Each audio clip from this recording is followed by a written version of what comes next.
Kaizer Chiefs is linked with Orlando Pirates attacker. Amakhosi are sensationally linked with this Orlando Pirates attacker and Bafana Bafana man.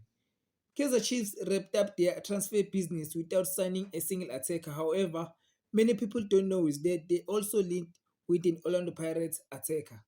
Chiefs are reportedly linked with Orlando Pirates striker Zakele Lepasa. So while his name was not prominently mentioned in the recent transfer window, he is one of the attackers Amakhosi are interested in.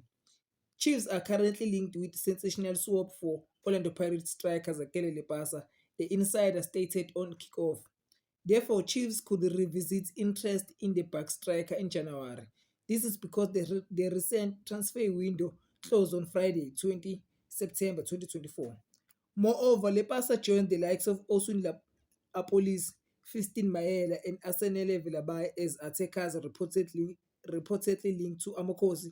All of these options can be revisited at the start of next year.